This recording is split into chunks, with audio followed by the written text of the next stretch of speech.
소스는 별도로 나가요. 올리면은 눅눅해지니까 치킨이. 그래서 양념치킨 빼놓고는 네. 양념치킨이랑 간장치킨 빼놓고는 전부 다 소스 별도로. 그렇구나. 네, 바삭한 데서 네.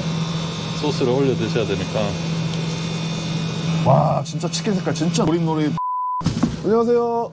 안녕하세요. 간단하게 자기소개 좀 부탁드릴게요. 안녕하세요. 저는 코키틀람에서 치킨집 하고 있는 안현석이라고 합니다. 사장님, 네, 치킨을 주로 튀기시는 식당이죠? 그렇습니다. 근데 이렇게 치킨집입니다. 왜 이렇게 깨끗한 거예요? 반짝반짝하네? 관리를 어떻게 하시나요? 매일 하고 있습니다. 매일 기름 걸르고 매일 청소하고 청소하는 것이 우리 주 업무 중에 큰 하나죠. 이게 쉬운 일이 아닌데 반짝반짝반짝. 캐나다에는 언제 오셨어요? 제가 2012년 12월 달에 왔습니다. 그냥 캐나다에 한번 우연히 오게 된 기회가 있었는데 네. 그때 한번 와보고 싶다고 생각한 것이 결국에는 아마 한 8년 정도 뒤에 이루어진 것 같습니다. 사장님, 그럼 한국에서 어떤 일을 하셨는지 여쭤봐도 될까요? 네, 저는 직장 생활을 한 17년 정도 했습니다. 제가 사전 인터뷰 때 들어보니까 그 S그룹 삼성 맞나요? 네, 네, 맞습니다. 거기 17년 근무하신 거예요? 네네. 제 동생도 대기업에 다녔었는데 네. 대기업 환경이 많이 좋아졌다라고 얘기를 하더라고요. 네. 근데 17년 전이면 사실 조금 오래전 얘기잖아요. 네. 그때는 그 업무 환경이 어땠나요? 제가 처음에 직장생활 시작할 때는 그야말로 약간 군대식 문화 그런 느낌도 좀 있었고요. 네. 근데 이제 차츰차츰 많이 바뀌면서 제가 회사를 떠날 때는 상당히 많이 바뀌었던 것 같습니다. 근데 이제 주로 많은 시간들을 회사에서 보내야만 됐었죠. 뭐 저 나이 또래면 아마 모든 분들이 거의 비슷한 생활을 했을 거라고 저는 생각하는데. 얼마나 그럼 오랫동안 일을 하신 거죠? 보통 뭐 밤샘 작업도 하신 경험이 네, 있으신가요? 그럼요. 밤을 새서 일한 적이 많죠. 또 술을 먹는다고 밤을 샌 적도 있고. 회식 문화, 그죠? 네. 주말에도 혹시 일을 한 적이 네, 많으시죠? 뭐 당연히 또 일 있으면 주말에 다 나가야 되는 게 그때는 불문율이었고 네, 그 나쁜 상사의 유형에 보면 이 퇴근할 때 일 주는 사람, 그다음에 주말에 전화하는 사람 이런 사람들 있지 않습니까? 네. 그때는 뭐 그런 것들이 너무 당연하게 여겨졌던 그런 시기였다고 보면 될 것 같습니다. 그럼 그렇게 업무를 강도 높게 하시는 데 비해서 보상은 어땠나요? 그 당시에는 보상이 괜찮았죠. 흔히 얘기해서 이제 대기업에 다니면 좋은 보상을 받는다. 뭐 그런 말대로. 뭐 보너스라던가. 네, 그럼요. 네. 제가 또 금융회사에 있었기 때문에 네. 특히나 이제 일반 다른 회사들보다 더 많이 받았던 것 같습니다. 그럼 17년 차 하면은 그 직급이 저는 차장이었습니다. 차장까지 하신 거예요? 네네. 그럼 실례가 안 된다면 그때 당시 그 S계열의 차장 연봉을 여쭤보면 아마 평균 잡아서 아마 1억이 훨씬 넘지 않았을까 싶습니다.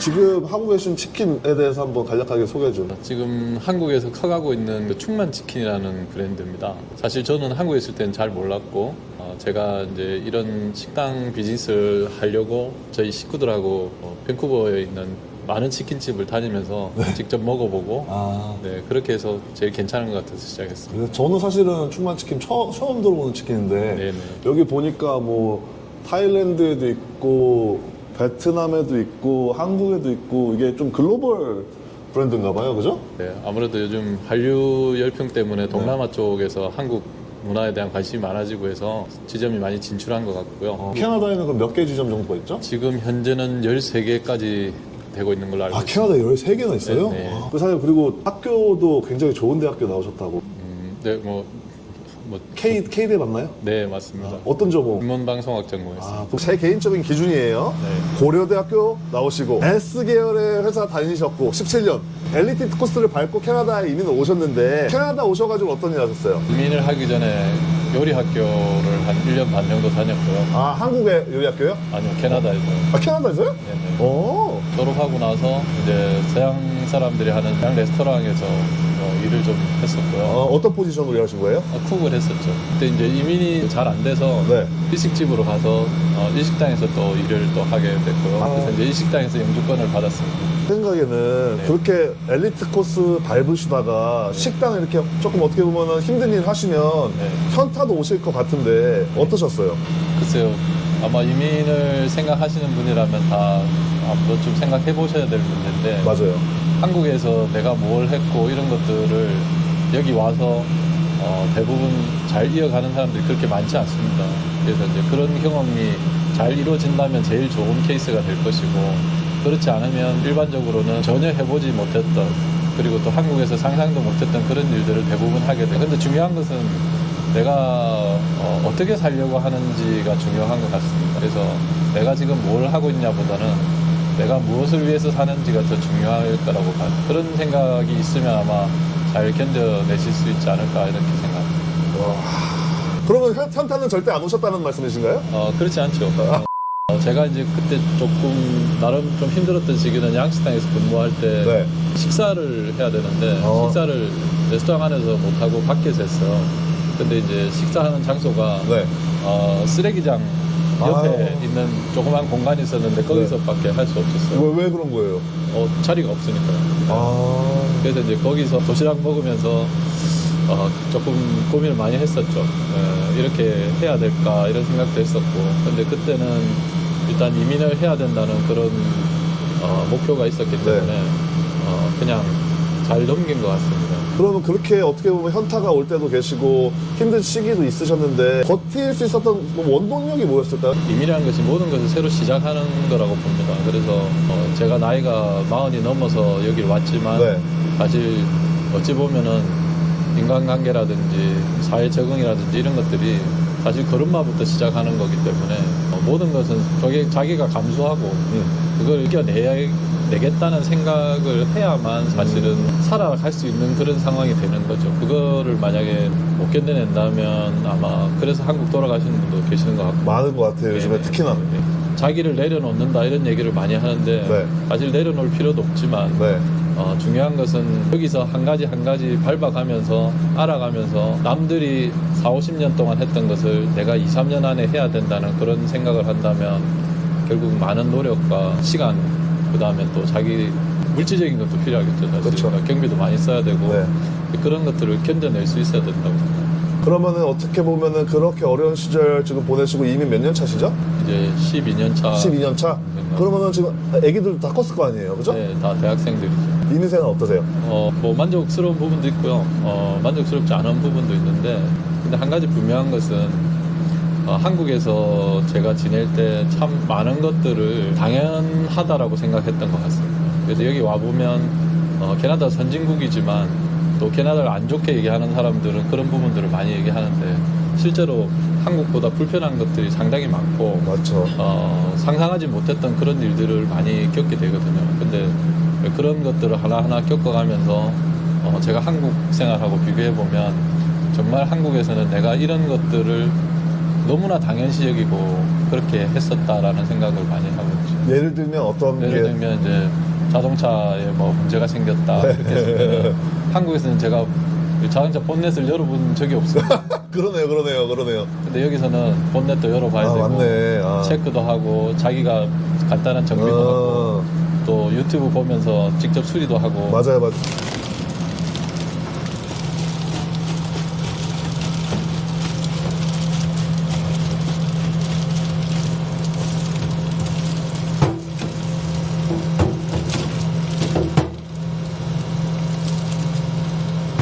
닭은 메이드 인 캐나다인가요? 네, 로컬 닭이죠. 네. 저희는 얼리지 않은 생닭으로 해서 하니까요. 사장님, 그 요식업을 하시면서 뭐 네. 힘든 점 없으신가요? 저같이 아마 처음 시작하는 사람들은 많은 어려움이 있을 겁니다. 그러니까 행정적인 것, 처음에 비즈니스 시작할 때 관공서에 이제 인허가를 받는다거나 뭐 어렵죠. 그런 문제는 쉽지 않고요. 주위에 많은 분들이 또 조력이 또 필요하고 그래서 사실은 비즈니스를 시작한다는 건 자기가 이 사회에서 충분한 네트워크를 가진 경우에 사실은 더 유리할 거라고 봅니다.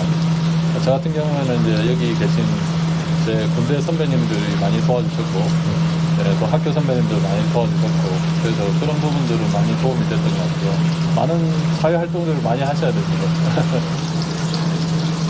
고추기름이에요 이게?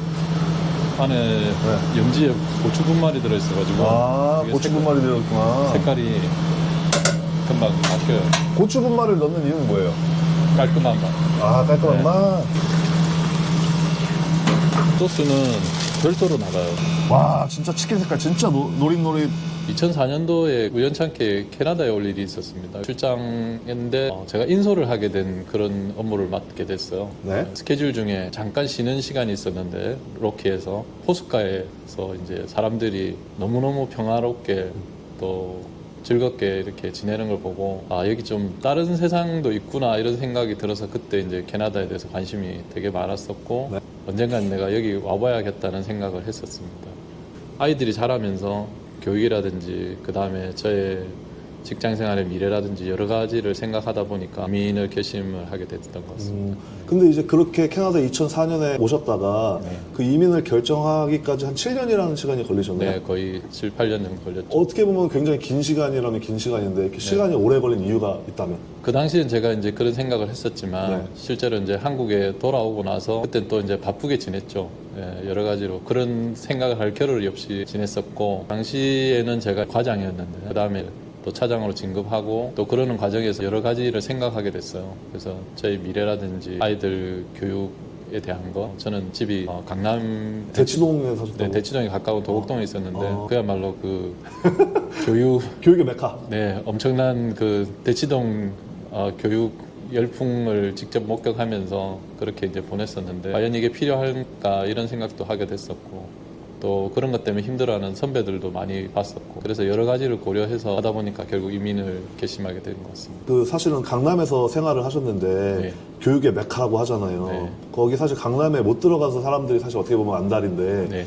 그리고 연봉도 높은 연봉을 받으셨고 네. 자식들을 충분히 제가 봤을 때는 교육을 시킬 수 있는 여력이 되셨는데 네. 실제 환경은 어떤가요? 실제로 저희가 직장인으로서는 급여를 적게 받는 건 아니었었는데 고등학교를 다니는 선배들 같은 경우에는 저보다 연봉이 훨씬 많았음에도 불구하고 사실은 여유 있게 사시질 못하셨어요. 거의 그 교육비 때문에? 마이너스 통장으로 생활하셨죠. 실제로 진짜로 예를 들면 뭐 학원 네. 하나 다니는데 얼마나 든다 뭐 이렇게 실제적으로 저희가 네, 체감할 수 있는 금액을 그때 당시 고등학생 2명이 있는 선배님이셨는데 거의 한 사람당 거의 한 600만 원 정도씩 썼던 600만 것 같아요. 원이요? 네네.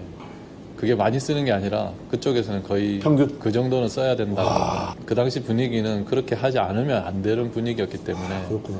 네, 뭐 싫고 좋고의 선택의 문제가 아니라 어쨌든 해야 되는 그런 상황이었던 것 같습니다. 일단은 한국에서는 제가 직장 생활하면서 가족들하고 같이 얘기할 시간이 별로 없었던 것 같아요. 뭐 대부분의 대한민국 아빠들이 그렇겠지만 출근했다가 또 늦게 들어오고 또 아침에 일어나면 바로 출근하고 이런 생활을 거의 반복했었던 것 같고 사실 처음에 캐나다 왔을 때 네. 집사람하고 하루에 많은 시간을 같이 보내야 된다는 것이 저도 불편하고 집사람도 굉장히 불편했어요. 아 그래요? 근데 아, 네. 조금 시간이 지나고 나서 오히려 새롭게 집사람을 더 알아지는 것 같고 이런 사람의 장점이 있었다는 것 이런 것들도 알게 되고 벌써 20년을 넘게 이렇게 살아왔지만 네. 새롭게 집사람을 알아간다는 것 그런 것 또 우리 아이들에 대한 생각 이런 것들도 많이 바뀌었던 것 같습니다. 가족과 함께 시간을 더 많이 보내니까 확실히 네, 그죠? 그렇죠. 네. 보통 반대로 이렇게 더 사이가 안 좋아지고 싸우시는 분들도 많긴 한데 사실은. 그리고 사장님 사모님이랑 여기 이민 오기 전에 약속을 하나 한 게 있다고. 네, 제가 직장 생활하면서 술을 참 많이 마셨습니다. 밤새도록 술 마신 적도 있고 업무상 또 아니면 그냥 친구들하고 어울리면서 그렇게 많이 했었는데 네. 제가 집사람한테 약속을 했죠. 직장 생활 그만두면 제가 술을 끊겠다고 했고 이민을 오게 되면 제가 담배를 끊겠다고 했는데 일단 술 담배는 이제 12년째 안 하고 있습니다. 아예 한 모금도 술 네. 한 모금도. 네, 그렇습니다. 그럼 무슨 재미로? 여기 치킨집은 시그니처 메뉴가 어떤 거죠? 스노우니언이라고 뭐야? 스노우언이야? 예, 보통 치킨이 기름에 튀기는 건데 하다 보니까 네. 조금 느끼할 수 있는데 양파랑 그 다음에 새콤 달콤한 소스와 같이 먹기 때문에 좀 밸런스가 있는 그런 음식으로 인기가 많은 것 중에 하나입니다. 제가 이 비즈니스를 하기 전에 저희는 거의 식당에서 쓰는 식용유를 사서 쓸 정도로 치킨을 좋아하고 많이 먹었었습니다. 집에서 치킨을 네, 튀겨 드신 거예요?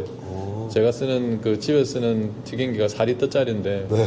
네, 보통 가정에서는 잘 안 쓰죠. 근데 제가 워낙 치킨을 좋아해서 그렇게 먹었어요. 그래서 저희가 이제 이 브랜드 선택할 때도 네. 밴쿠버에 들어와 있는 한국 치킨들 또 유명하다는 치킨집들 거의 다 다니면서 먹어보고 또 그 중에서 제일 괜찮은 걸 우리 가족 투표를 해서 결정해서 선택하게 됐습니다. 올 한 해 혹시 목표가 있으시다면? 사업적인 목표는 뭐 사업하는 사람들이 다 마찬가지겠지만 저희는 이제 출발한 지 얼마 안 된 식당이기 때문에 많은 고객분들 모시는 게 저희 목표고 또 항상 깨끗하고 또 맛있는 음식으로 대접하도록 더 노력하도록 하겠습니다. 사장님이 생각하는 성공이란 어떤 의미일까요? 참 되게 어려운 말이죠. 첫째는 캐나다에 와서 저희가 느끼는 것 어떻게 살 것이냐에 대한 생각들을 참 많이 하게 된 것 같습니다. 그래서 제가 비즈니스 하는 이유는 당연히 또 경제적인 여유를 갖기 위해서 하는 것이지만 경제적인 여유를 통해서 우리 가족들 더욱더 앞으로 화목하게 잘 지내고 또 제가 여기 와서 만족한 생활하는 것 그게 아마 그냥 고소한 성공이 아닐까 이런 생각이 듭니다. 오늘 이렇게 시간 내주셔서 감사하고 이 충만치킨도 올 한 해 더 대박 나시길 기원하면서 오늘 인터뷰 이렇게 마무리하겠습니다. 감사합니다. 감사합니다. 고맙습니다.